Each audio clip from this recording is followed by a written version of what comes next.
이 요한 1세의 말씀은 성경 이야기의 정점이다 하는 말씀도 드렸고, 하이라이트다 하는 말씀도 드렸고, 성경 계시의 본질이다 하는 말씀도 드렸습니다. 우리가 하나님의 자녀가 되고 정말 예수님의 은혜를 깨닫고 난 다음에도 이 땅에 살아갈 때 미혹은 여전히 남아 있습니다. 그 미혹에 끌려가게 될 때 크게 한 세 가지가 있을 것입니다. 하나는 뭐냐면 이 세상의 것이 여전히 좋아 보이는 사람들이 있을 수 있다는 거예요. 신앙생활 한다고 하면서도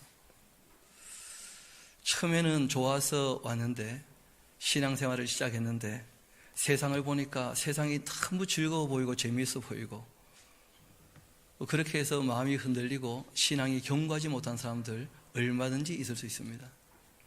또 한 가지는 신앙생활을 한다고 하면서도 다른 영의 관심이 점점 많아지는 거예요. 하나님이 주신 이 진리의 말씀이 아니라 어떤 신비적인 현상이나 종교성이 강해서 엉뚱한 것을 추구하는 일들이 있다는 것입니다.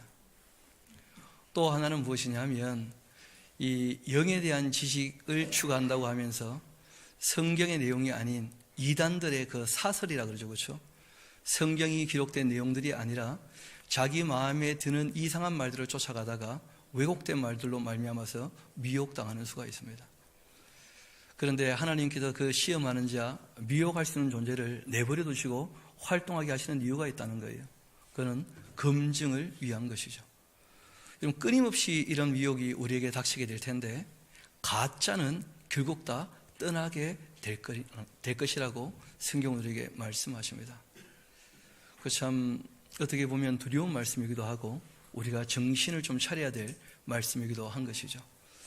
그래서 지난 시간 우리가 읽었던 말씀 이어서 이제 같이 보려고 하는데, 2장 우리 15절부터 다시 한번 보도록 합시다.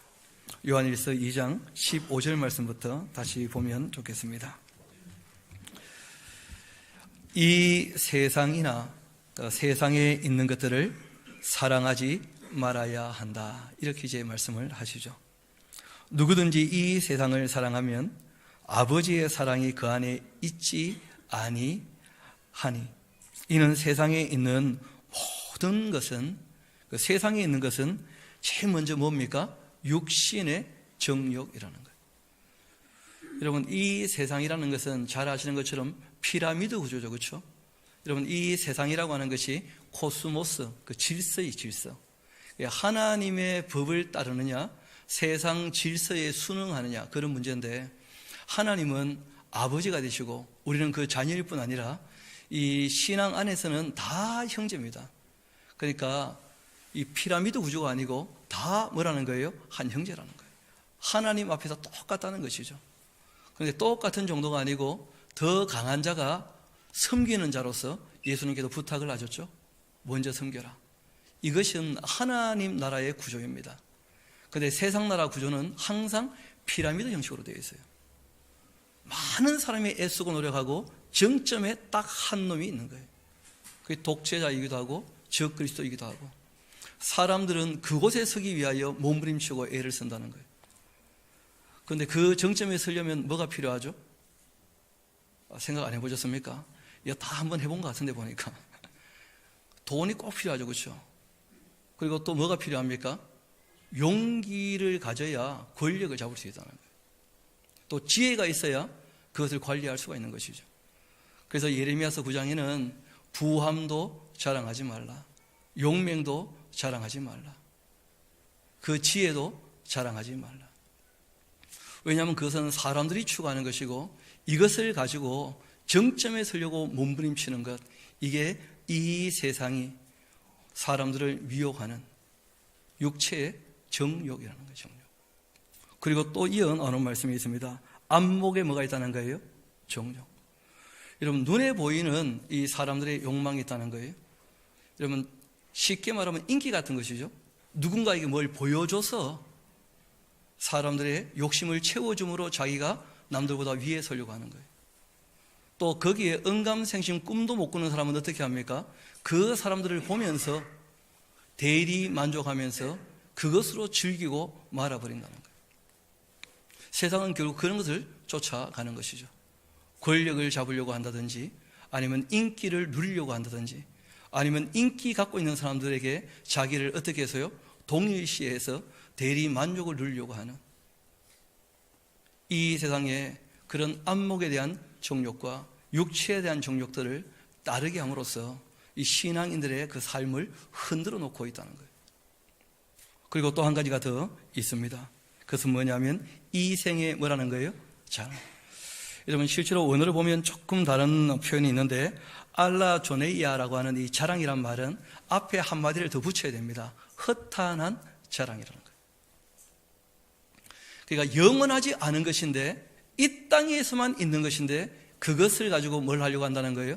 자랑하려고 한다는 거예요. 그렇다 보니까 사람들에게 뭐가 생기느냐 하면 허풍이 생기고 거짓이 많아지게 되죠. 실제로 자기는 그런 존재도 아닌데도 그러한 것처럼, 여러분, 실상 신앙인들에게도 이 허탄한 자랑이 의외로 있을 수 있습니다.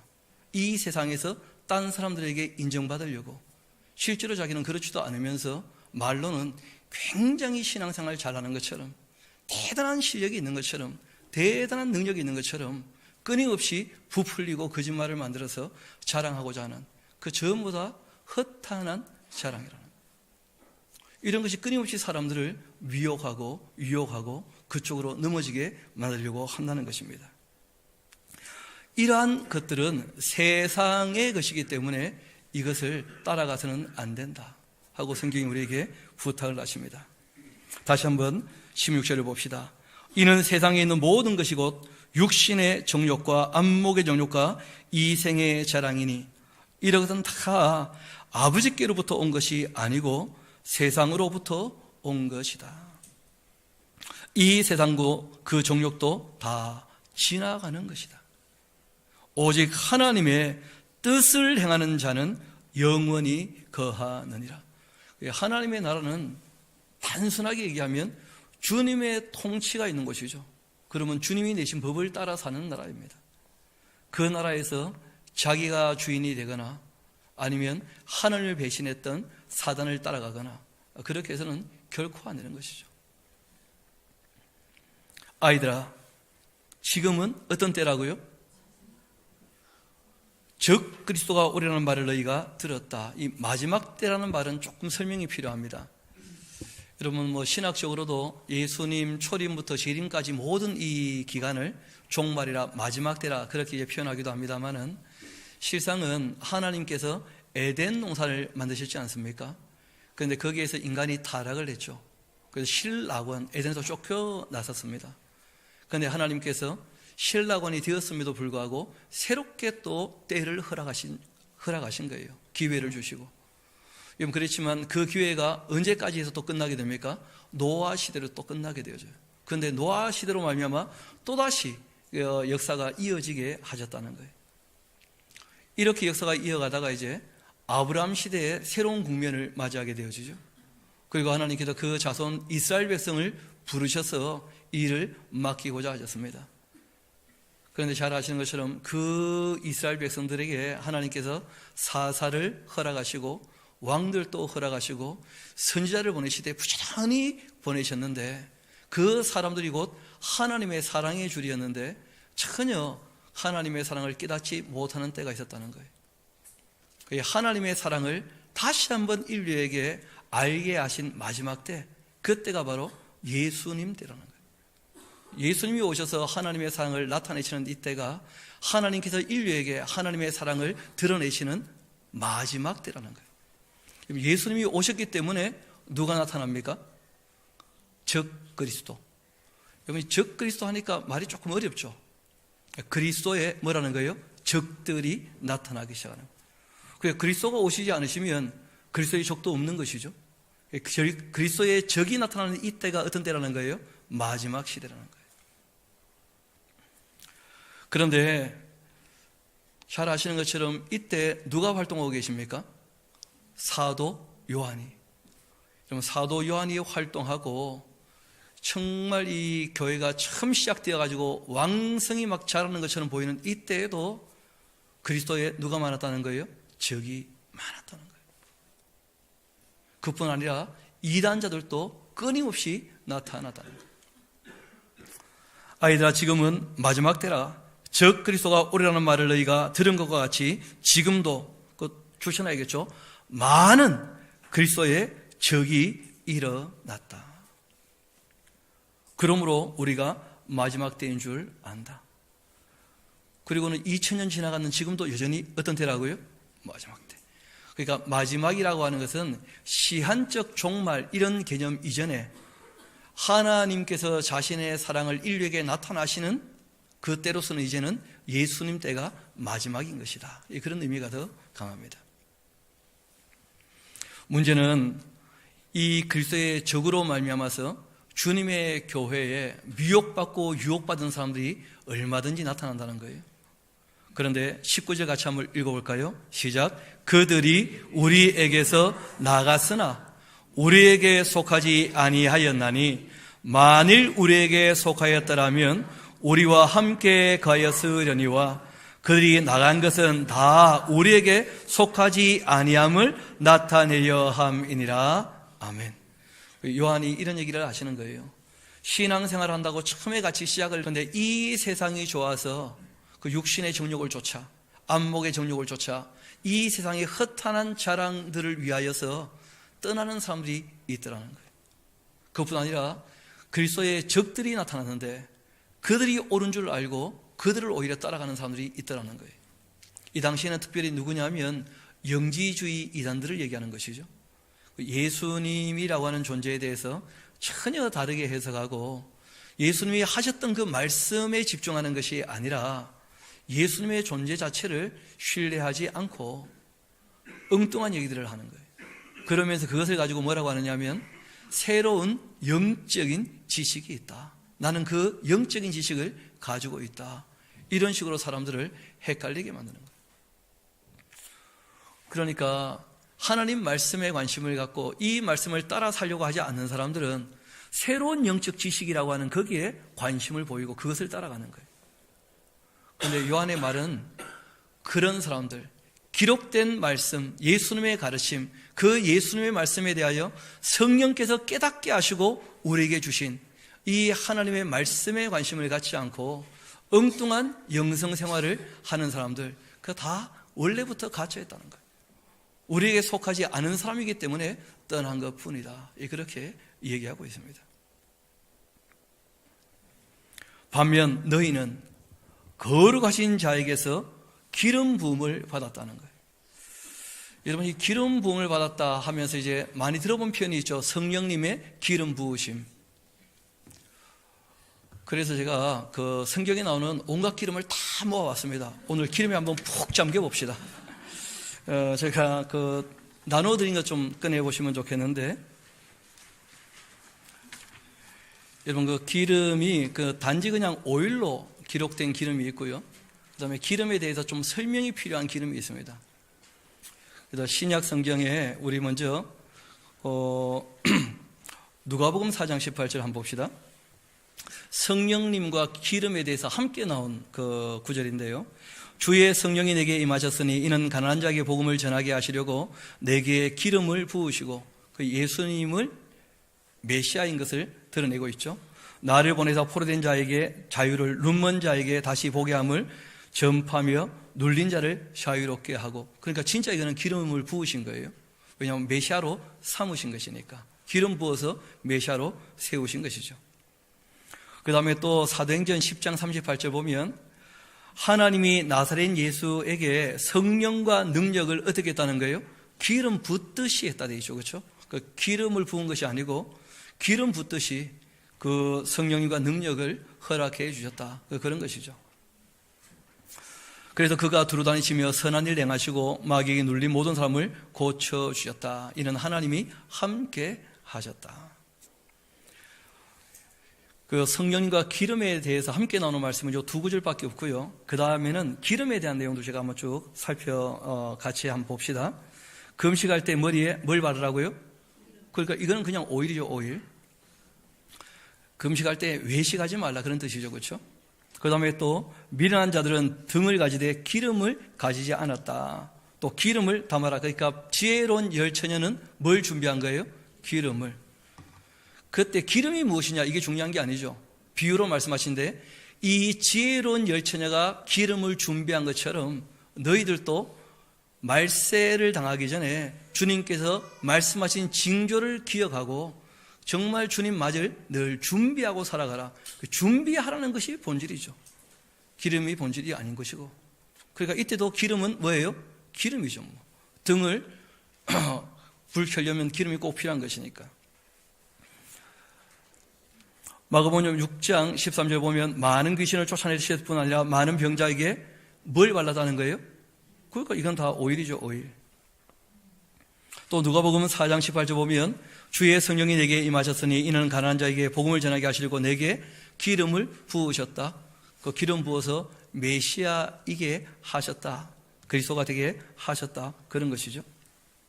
그러니까 이것도 그냥 기름이죠.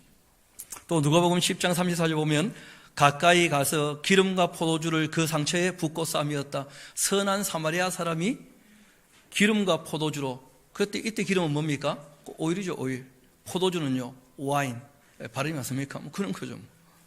그 상처 치료할 때 그걸 사용했다는 거예요. 소독제로. 그리고 또 부드럽게 만들기 위해서. 또 누가복음 16장 보게 되어지면 불의한 청지기 얘기가 나올 때 기름 100마리입니다 하고 얘기했더니 빨리 50어라 쓰라면서 이 사기 처먹는 사람 이야기가 나오죠. 이때도 기름은 뭐일 뿐입니까? 기름일 뿐이에요. 그리고 사도행전 4장을 보면 하나님께서 기름 부으신 거룩한 종 예수, 그 예수님은 기름 부어 세움받은 메시아이시다. 기름은 기름이죠. 그 사도행전 10장 38절은 좀 전에 우리가 살폈던 내용이죠. 고린도후서 1장 21절 봅시다. 굉장히 중요한 구절이기도 한데요. 우리를 너희와 함께 그리스도 안에서 굳건하게 하시고 우리에게 뭘 부으셨다는 거예요? 기름을 부으신 이는 하나님이시다. 왜 우리에게도 기름을 부으셨죠? 그러니까 메시야적 사명, 이걸 우리에게도 감당하라는 거예요. 너희는 다 왕같은 뭐라고요? 제사장이다. 그러니까 우리가 증인된 삶을 살거든요. 성령께서 임하시면 우리가 권능을 받게 될 것인데 이 예루살렘 그리고 유다 사마리아와 딴 것까지 이르러 뭐가 될 거라고요? 예수님의 증인이 된다. 그러니까 하나님 앞에서 왕 같은 제사장 같은 그리고 주님을 증언하는 선지자적 삶을 사는 이것을 위하여 하나님께서 교회를 기름 부어 세우셨다는 거예요. 그리고 히브리서 1장 9절을 봅시다. 주께서 의를 사랑하시고 불법을 미워하셨으니 그러므로 하나님 곧 주의 하나님이 즐거움의 기름을 주께 부어서 주를 동료들보다 뛰어나게 하셨다 하면서, 그러니까 이때 기름도 딴 게 아니죠. 여러분 잔치 있을 때 기름진 음식이 확실히 맛있죠, 그렇죠? 즐거움의 기름, 뭐 그런 의미예요. 야고보서 5장 14절 봅시다. 너희 중에 병든 자가 있느냐? 그는 교회 장로들을 청할 것이고 그들은 주의 이름으로 뭘 바르라고요? 기름을. 그러니까 이거는 그냥 오일이죠, 오일. 치료 행위입니다. 그리고 그를 위하여 기도하라 하고 부탁하신 거예요. 치료도 하고 기도도 하라, 그런 뜻이죠. 그리고 이제 요한 1서 2장 지금 읽었던 20절 말씀인데 너희는 거룩하신 자에게서 뭘 받았다는 거예요? 기름 부음을. 이 기름 부음이 뭐냐는 거예요. 여러분 이것은 성령님에 대한 말씀하고 똑같습니다. 여러분 하나님께서 우리를 기름 부어 세웠다 하는 말은 물과 성령으로 어떻게 되었다는 거예요? 거듭났다는 거예요. 여러분 물과 성령으로 거듭난 사람들, 그 사람들은 진리를 받아들인 사람들이죠. 누군가가 증언했던 그 내용을 받아들인 사람들이에요. 여러분 이런 사람들은 더 이상 내용이 없다는 거예요. 우리 먼저 그 24절을 좀 봐야지 이해가 쉬울 겁니다.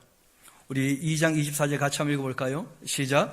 너희는 처음부터 들은 것을 너희 안에 거하게 하라. 처음부터 들은 것이 너희 안에 거하면 너희가 아들과 아버지 안에 거하리라. 아멘. 그러니까 처음 이 용서에 대한, 회개에 대한 이 복음, 죄사함에 대한 이 복음을 전할 때 회개하고 죄사함을 받으면 성령님을 뭐로 받습니까? 선물로. 그게 기름 부으심이에요. 그렇게 해서 하나님께서 처음 주신 그 진리, 이 기록된 말씀, 이걸 알고 있다면 이것 이외에 다른 영적인 지식은 필요하다는 겁니까? 필요 없다는 것입니까? 필요 없다는 거예요. 왜냐하면 성령께서는 스스로 말씀하십니까? 말씀하지 않으십니까? 말씀하지 않으셔요. 예수님 하신 말씀을 깨닫게 하시고 기억나게 하시고 그 말씀을 따라 살게 도우시며 그 말씀을 증언하게 하신다는 거예요. 그것이 기름 부으심이에요. 그런데 이 기름 부으심을 가지고 자꾸 신비주의 영성으로 흘러가는 것을 보면 너무 안타까운 것이죠. 성령이 기름 부으시면 뭔가 특별한 기적이나 이적이나 표적이나 능력이 나타날 것처럼 그렇게 너무 많은 사람들을 호도하고 있다는 거예요. 기름에 대해서 오해를 하고 있으니까. 우리 요한일서 2장 27절 또 한번 봅시다. 너희는 주께 받은 바 기름 부음이 너희 안에 있답니까? 없답니까? 그러니까 새로 기름 부음을 받아야 된다는 뜻이 아니에요.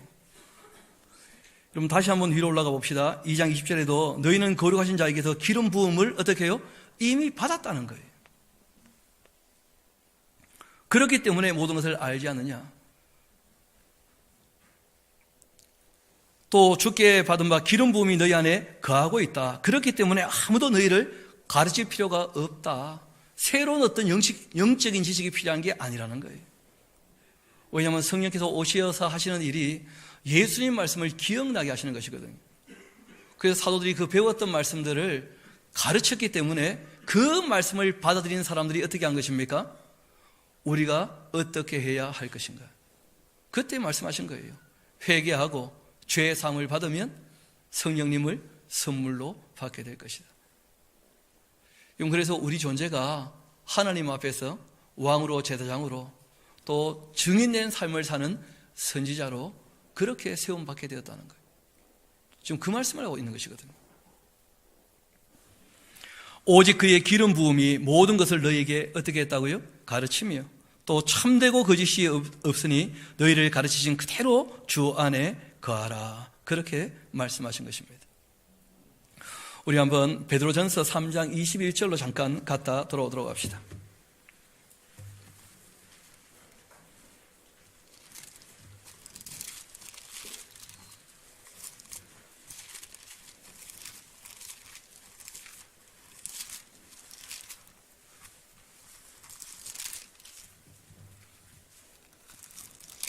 우리 3장 21절 같이 한번 읽어볼까요? 시작. 물은 예수 그리스도께서 부활하심으로 말미암아 이제 너희를 구원하는 편이 곧 세례라. 이는 육체의 더러운 것을 제하여 버림이 아니요 하나님을 향한 선한 양심의 강군이라. 아멘. 그러니까 성령께서 임하시게 되어지면 이 세상에 있는 육체의 정욕이나 안목의 정욕이나 이생의 자랑을 따라 살던 그 욕심들이 어떻게 됩니까? 다 꺾이는 것이고 하나님의 형상인 그 양심이 회복되어서 그 이제는 양심, 그 선한 양심이 추구하는 대로 주의 뜻을 따라 사는 쪽으로 삶이 완전히 바뀌었다는 거예요. 그래서 우리가 기름 부음이라고 하는 것 다시 한번 정리를 한다면 성령께서 오시게 되었다고 한다면 우리가 더 이상 자기 뜻을 따라 살지 않고 주님께서 말씀하신 그 말씀, 예수님께서 말씀하셔서 이 말씀을 듣고 수용했기 때문에 이 말씀을 따라 사는 것으로 바뀌는 것, 이게 성령께서 기름 부으신 것이고 이 기름 부음을 이미 저와 여러분은 다 받았습니까? 안 받았습니까? 그래요. 그리고 우리 존재는 완전히 변했다는 거예요. 다시 본문 말씀으로 돌아가도록 합시다. 다시 한번 20절부터 차근차근 한번 읽어드리겠습니다. 너희는 거룩하신 자에게서 기름 부음을 받고 그리고 모든 것을 어떻게 해요? 알고 있다는 거예요. 왜냐하면 성령께서 오셔서 하시는 일들이 예수님 말씀을 기억나게 하신 것이고 그리고 기억나게 하신 말씀을 제자들이 가르칩니까? 안 가르칩니까? 전하고 가르치고 그러면 그 사람들이 회개하여서 죄사함의 은총을 받아들이면 성령께서 어떻게 해요? 임하셨기 때문에 이미 세례받은 사람은 기본적인 진리에 대한 지식이 다 있습니까? 없습니까? 그게 다 알고 있다고. 오늘 우리가 함께 불렀던 찬송가 79장이 이 진리에 대한 가장 기본적인 내용을 다 담고 있어요. 하나님이 창조하셨다. 그런데 인간이 죄를 범했는데 사람의 힘으로는 이 죄 문제를 해결할 수가 없다. 그래서 하나님께서 결국 누구를 보내셨다는 거예요? 아들을 보내셨고, 그리고 우리를 하나님 쪽으로 다시 어떻게 하고 계신다고요? 부르고 계신다고. 그 말씀을 듣고 회개하게 되어지면 하나님 용서가 임하게 될 것이고, 그런 사람들에게 예수님의 죄 사함의 은총이 임하게 될 것인데, 그런 사람들 성령님께서 함께 하셔서 하나님과 연합이 되어진다. 이미 너희가 그것을 다 알고 있다고 한다면 다른 무슨 지식이 더 필요한 것이냐? 정말 하나님의 자녀가 되었다면 하나님 뜻을 따라 사는 것 이외에 뭐가 더 필요하겠는가? 이걸 지금 얘기하고 있는 거예요. 이어봅시다. 내가 너희에게 쓰는 것은 너희가 진리를 알지 못하기 때문이 아니다. 진리의 핵심은 뭡니까? 하나님이 사랑하셔서 그 아들까지 우리에게 보내셨다는 거예요. 또 하나님이 사랑하시기 때문에 이 땅에서 하나님 자녀답게 살도록 그 아들을 통하여 율법을 어떻게 하신 겁니까? 완성하신 거예요. 그거 다 알고 있지 않습니까?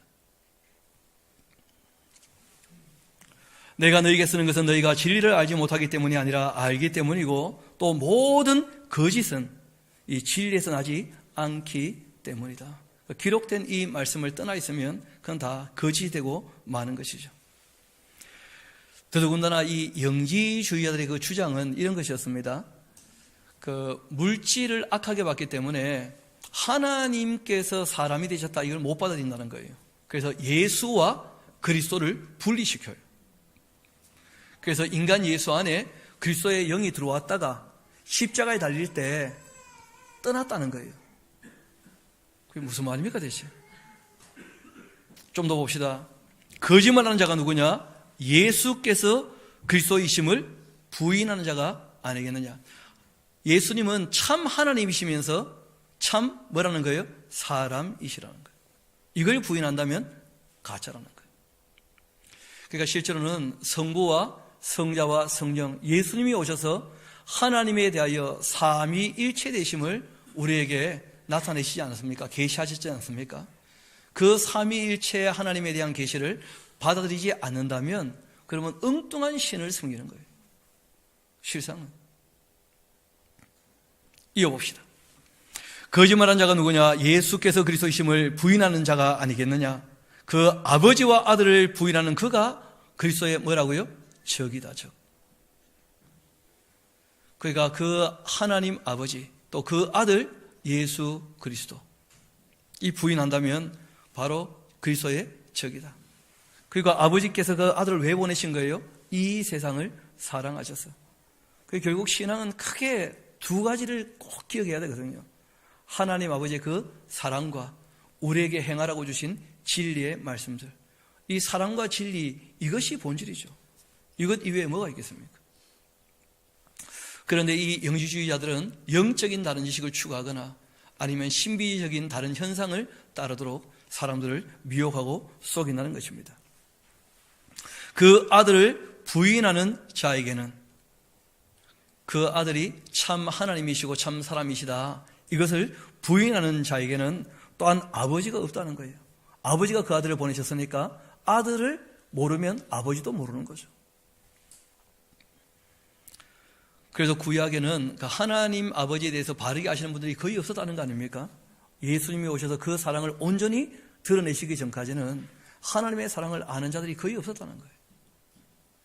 내가 너희를 사랑하였노라 했는데 그들의 반응이 무엇입니까? 주께서 어떻게 우리를 사랑하시오? 예수님을 모르니까 아버지도 모르는 거예요. 아들을 부인한 자에게는 또한 아버지가 없으되 아들을 시인하는 자에게는 아버지도 있는 것이다. 너희는 처음부터 들은 것을, 이게 중요하죠, 그렇죠? 처음 들었던 그 말씀, 그러니까 구약의 내용과 함께 실제로 사도들이 뭘 전했겠습니까? 성령님으로 말미암아 기억나게 하셨던 예수님의 그 가르침, 그 가르침은 어디에 기록되어 있습니까? 복음서에 다 기록되어 있어요. 그 말씀이면 충분하다는 거예요. 예수님의 가르침이 충분하고 우리가 그 말씀, 그 계명을 따라 살면 그만인 것인데. 이어봅시다.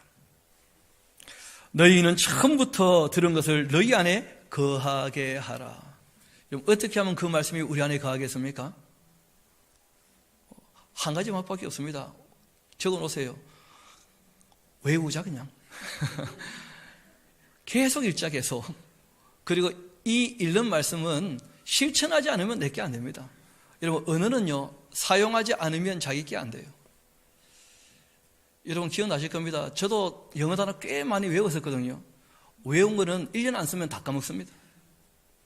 언어라고 하는 것은 외워야 돼요. 하나님 말씀이에요. 그 말씀은 외워서 되는 게 아니에요. 정말 나의 것이 될 때까지 우리가 그 말씀을 읽고 듣고 배울 뿐 아니라 그 말씀을 삶 가운데 실천하지 않으면 그 말씀은 나와 아무 상관이 없습니다. 곧 다 망각하고 마는 거예요. 그래서 반복한다는 것이 굉장히 중요합니다. 말씀은 묵상, 작은 소리로 계속 읊조리는데 그 능력이 나타나는 거예요. 그렇게 해서 그것을 우리 삶 가운데 적용하는 것이죠. 이어봅시다. 처음부터 들은 것이 너희 안에 거하면 너희가 아들과 아버지 안에 거할 것이다. 그 조건절이죠, 그렇죠? 거한다면 거한다. 그가 우리에게 약속하신 것은 이것이니 곧 영원한 생명이니라. 너희를 미혹하는 자들에 관하여 내가 이것을 너희에게 썼다. 미혹하는 자들이 있기 때문에. 너희는 주께 받은 바 기름 부음이 너희 안에 거하나니 아무도 너희를 가르칠 필요가 없고 오직 그 기름 부음이 모든 것을 너희에게 가르치며 또 참되고 거짓이 없으니 너희를 가르치신 그대로 주 안에 거해야 한다. 주 안에 거한다는 것은 다 잘 아시죠? 그 계명을 지킬 때 그 안에 거하는 거예요. 그 계명을 지킬 때.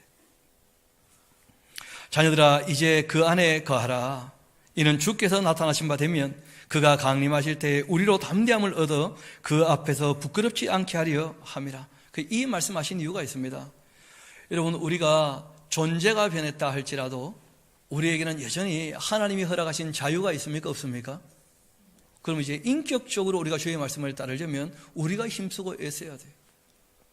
여러분, 실천은 우리는 원하지 않는데 성령께서 강권적으로 역사하셔서 이루어 주시는 그런 것이 아니라는 거예요. 진리의 말씀을 따라 사는 것은 우리가 힘쓰고 애써야 될 내용이기 때문에 성경이 끊임없이 우리에게 말씀하십니다. 우리가 주의 말씀을 따를 때 성령께서 늘 도와주시는 줄로 믿습니다. 그것이 성경이 우리에게 말씀하시는 내용입니다. 자유를 주셨기 때문에 그러한 것입니다. 그 앞에서 부끄럽지 않게 하려 함이라. 너희가 그의 의로우신 줄을 알면 하나님께서 의를 행하는 자마다 그에게 난 줄을 알 것이다. 그러니까 결국 그 사람이 어떻게 사는지를 보라는 거예요. 무엇을 추구하는지. 그걸 보면 그 사람이 누구에게 속했느냐 하는 것을 알게 될 것이라는 것이죠. 봐라, 아버지께서 어떠한 사랑을 우리에게 베푸셨는가. 우리에게 영생을 주시려고 어떻게 하신 겁니까? 죄의 문제를 해결하시고자 그 아들의 생명을 죄값으로 치르게 하셨고, 그리고 우리에게 영생에 대한 보장을 주시고자 사흘 만에 그 아들이 부활하신 그 능력으로 우리에게 영생에 대한 소망을 갖게 하신 것이죠. 하나님의 자녀라 일컬음을 받게 하셨는가? 우리가 그러한 존재가 아닌가? 그러므로 세상이 우리를 압니까? 알지 못합니까? 그래서 이 신앙생활을 이 땅에서 할 때 쉽지 않을 수 있다는 거예요.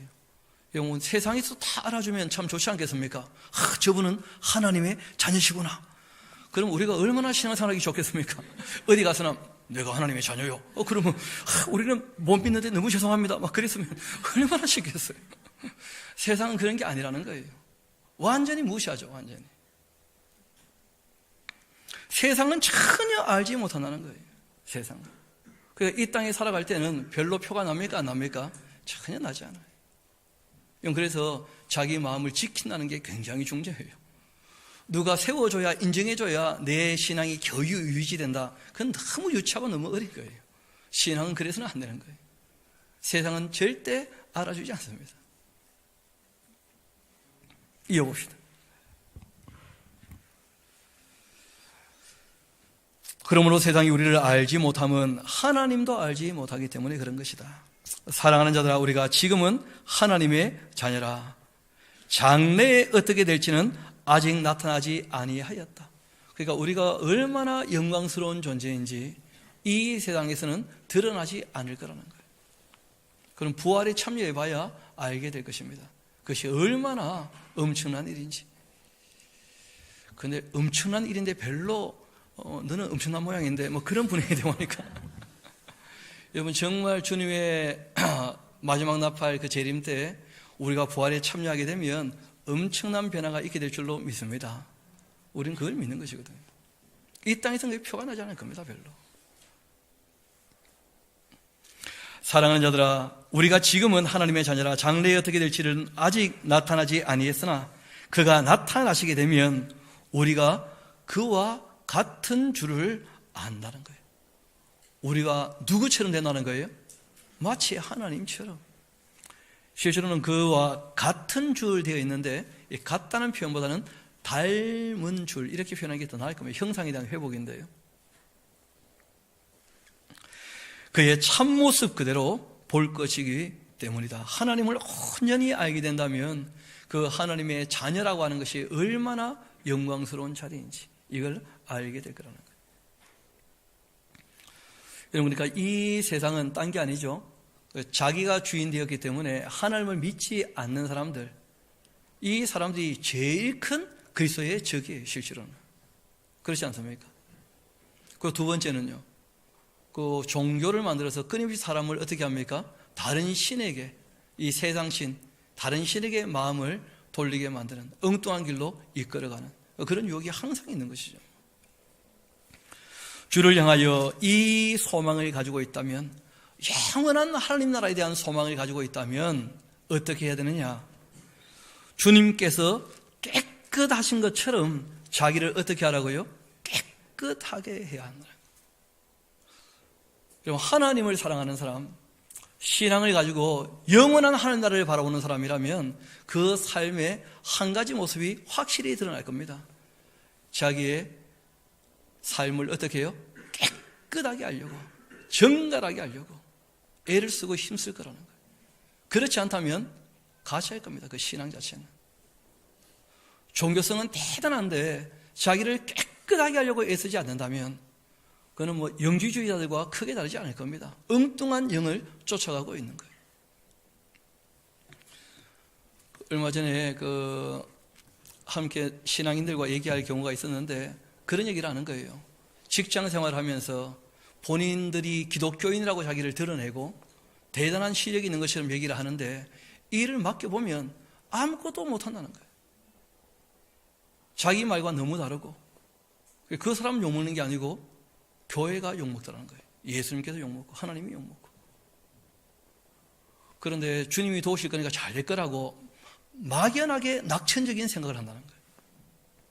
가짜라는 거예요. 가짜. 자기를 깨끗하게 하려고 하지 않으면서, 정직하고 성실하지 않으면서 기독교인이다. 그건 말이 안 되는 것이죠. 하나님께서 깨끗하신 것 같이 그 하나님의 자녀라면 자기를 어떻게 한다는 거예요? 깨끗하게 한다는 거예요. 죄를 짓는 자마다 불법을 행하는 것이다. 죄는 불법이라. 죄라고 하는 게 뭔지 다 아시지 않습니까? 이제는 하나님 하라고 하시는 것을 안 하거나 하지 말라고 하시는 것을 하면 그게 다 죄가 되는 것이니까 하나님 뜻과 다르게 살면 그 다 불법을 행하는 거예요. 그가 우리 죄를 없애려고 나타나신 것을 너희가 알지 않느냐. 그 죄를 없애신 방법은 두 가지죠. 하나는 뭐냐면 우리의 지은 죄에 대하여 값을 어떻게 하신 겁니까? 지불하셨다는 거예요. 두 번째는요, 죄에 지치 않게 살게 하시려고 진리를 완성시키셨다는 거예요. 율법을, 그 계명을 따라 사는 것이 죄를 짓지 않는 거라는 거예요. 이어봅시다. 그래서 그의 안에 거한다면 뭘 하지 않습니까? 그 죄를 범하지 않아요. 주님의 진리를 배우고 진리를 따른다면 당연히 죄를 범하지 않죠. 범죄하는 자마다 그를 보지도 못했고 그를 알지도 못하였느니라. 자녀들아, 아무도 너희를 미워하지 못하게 해라. 의를 행하는 자는 그의 의로우신 것 같이 의롭고 죄를 짓고 있다면 마귀에게 속한 것이다. 왜냐하면 제일 처음 죄를 지은 악한 존재가 누굽니까? 마귀니까. 하나님을 인격적으로 배신하고 그 말씀에 순종하지 않는 이 마귀야말로 악한 존재이고 그리고 죄의 온상이죠. 결국 이 죄를 짓는다는 것은 하나님을 떠났다는 뜻이고, 그것은 누구한테 속했다는 거예요? 마귀에게. 죄를 짓는 자는 마귀에게 속하나니 마귀는 처음부터 범죄함이라. 이런 말씀들을 굳이 이렇게 강조하시는 이유가 있습니다. 영지주의 이단들은 금욕적이기도 했지만 또 뭘 추구합니까? 쾌락을 추구했다는 거예요. 쾌락주의. 그 인간이 죄를 짓는 것은 육체가 행하는 일은 영적인 것과 아무 상관이 없으니까 멋대로 살도록 내버려 두라는 거예요. 어차피 죽으면 끝나는 것이니까. 그리고 영혼은 구원받겠지 하는 식으로 오해했다는 거예요. 그 굉장히 잘못된 생각이라는 거죠. 이어봅시다. 죄를 짓는 자는 마귀에게 속하나니 마귀는 처음부터 범죄함이라. 하나님의 아들이 나타나신 것은 이 마귀의 일을 멸하시려고. 그러니까 마귀가 거짓을 가지고 사람을 속일 때 예수님 말씀을 배워서 그 말씀을 따르면 모든 거짓을 충분히 이기게 되는 줄 믿습니다. 모든 죄의 권세를 그렇게 이긴다는 거예요. 예수님께서 진리를 온전케 하셨기 때문에. 여러분, 그래서 이 복음서를 늘 읽으시고 정말 예수님께서 무엇을 행하기를 우리에게 원하시는지 그걸 우리가 마음에 받아들인다면 그 말씀을 실천하려고 힘쓰고 애써야 돼요. 그게 아니라면 신앙이 아닌 것이죠. 이어봅시다.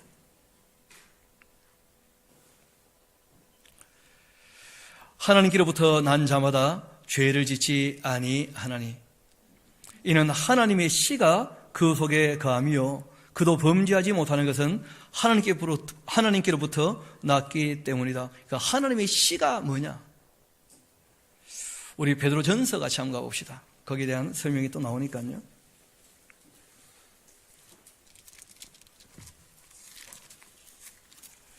베드로전서 1장 같이 한번 가봅시다.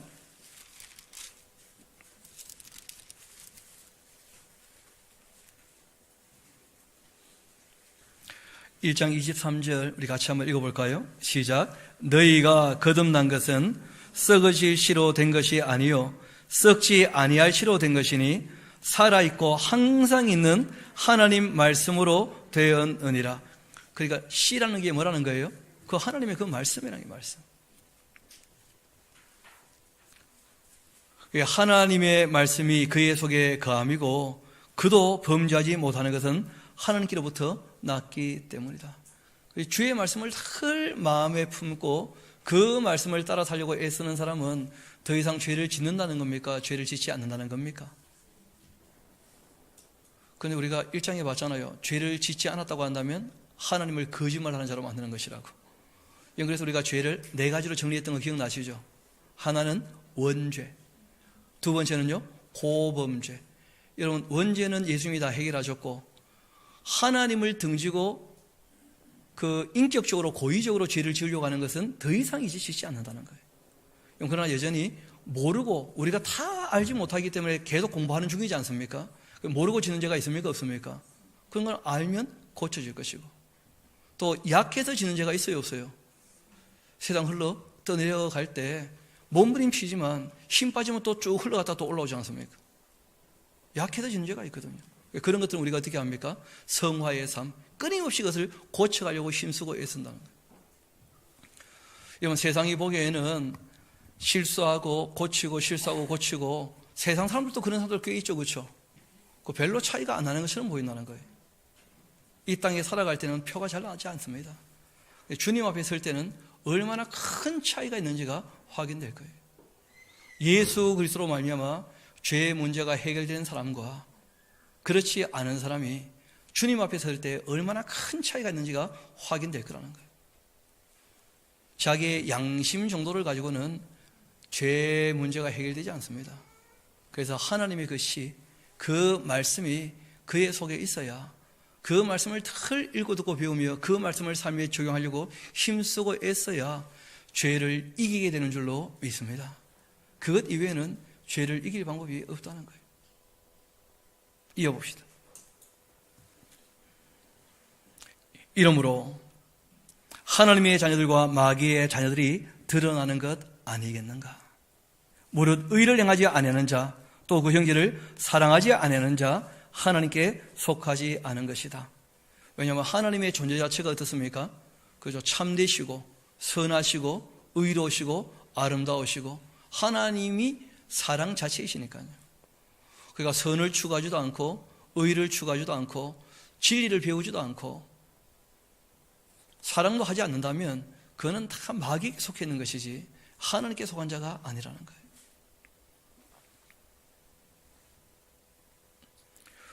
우리는 서로 사랑할지니 너희가 처음부터 들은 소식 아니더냐. 하나님께서 아담과 하와를 왜 만드신 겁니까? 사랑의 사귐을 위하여서 그 형상으로 만드신 거죠. 가인같이 하지 말아라. 그는 악한 자에게 속하여 그 아우를 죽였다. 여러분, 창세기에 나오는 이야기죠. 원래 하나님께서 형제를 왜 주신 겁니까? 사랑을 배우려고. 여러분, 우리가 아무래도 피부치가 물보다 뭐가 진하다고요? 진짜입니까 아닙니까? 제가 살아보니까 진짜더라고요. 딴 집 애들은 인사해도 그래 잘 지내나 싶은데 우리 애들이 인사하면 좀 달라져요. 야, 너도 인사를 하냐? 어쩔 수 없는 것이죠. 여러분, 한 명 가지고는 쉽지 않습니다. 사랑을 배우는 것이. 그 자녀가 많으면 많을수록 좋아요. 그런데 그렇게 하나님께서 가까이 피부치로 그렇게 이어준 사람조차 미워한다면 그에게는 사랑이 진짜 없는 거예요. 가인이라는 사람이 그런 사람이었다. 자기 욕심 때문에 악한 자에게 속해 있었기 때문에 이 가인이 자기 동생을 어떻게 했다는 거예요? 죽였다는 거예요. 가인같이 하지 말라. 그는 악한 자에게 속하여 그 아우를 죽였다. 어떤 이유로 죽였냐? 자기 행위는 악한데 그 아우의 행위는 어떻기 때문에요? 그래서 뭐가 일어났다는 거예요? 그 마음에 시기가 일어난 거예요. 하나님께서 선한 이 아벨, 그 아벨과 그 제사는 받아주시는데 악한 자기와 자기 제사는 안 받아주시니까 그 시기 때문에 자기 아우를 어떻게 했다는 거예요? 죽였다는 거예요. 그것을 미움이라고 해요. 미움. 그러니까 괜히 악한 사람은 의로운 사람 보면 뭐가 나타난다는 거예요? 미움이. 저놈들은 왜 저렇게 착하나 말이야. 나는 못됐는데. 그걸 못 견뎌하는 거예요. 못 견뎌. 바르게 하는 사람들을 악한 사람들은요 못 견뎌합니다. 거짓된 사람들은요 정직한 것을요 못 견뎌해요. 딱 나오는 말이 있어요. 니만 잘났나? 딱 그렇게 합니다. 우리 같이 잘나자 안 그렇게 하고 우리 다 함께 바르게 하자 이렇게 말하지 않아요. 세상은 니만 잘났냐 말이에요. 그러면서 정말 선하고 참되고 의로운 사람들을 이 세상은 미워하고 싫어합니다. 예수님께서 말씀하셨습니다. 왜 이 세상이 나를 미워하겠느냐? 나는 의로운데 의로운 내가 이 세상을 악하다고 얘기했더니 이 세상이 나를 어떻게 한다는 거예요? 미워한다는 거예요. 여러분, 우리가 이 세상에서는 오히려 믿지 않는 자들보다 아니면 엉뚱한 영을 쫓아가는 사람보다 더 힘들고 어려울 수 있을 것입니다. 왜냐하면 악이 선을 어떻게 한다는 거예요? 이 세상에서는 미워한다는 거예요. 꼭 기억하시고 우리가 이 세상에서 인정받지 않고 아무리 미움을 받는다 할지라도 우리가 주님께서 장래에 약속하신 영광을 바라보며 주님의 뜻을 따라 살게 되기를 우리 주님 이름으로 부탁을 드립니다. 우리 함께 기도하도록 하겠습니다. 아버지 하나님 감사합니다. 오늘 사도 요한을 통하여 우리에게 말씀하신 내용들 다시 한번 정리하게 되어집니다. 우리가 주님을 믿는다고 하면서도 주님 말씀에 대하여 정말 관심을 가지고 철저하게 이 말씀을 따라 살려고 힘쓰고 애쓰고 있는지 다시 한번 돌이켜보게 됩니다.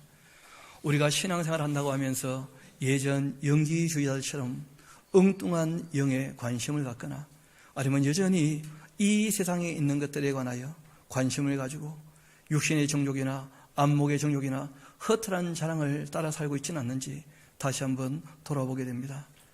저희들 늘 말씀으로 우리의 마음을 씻어내며 끝까지 주님을 따라 살기를 소망하오니 연약한 저희를 주님께서 늘 도와주시고 인도하여 주옵소서. 모든 것을 주님께 의탁합니다. 감사드리며 우리 구주가 되시는 예수님 이름으로 기도합니다.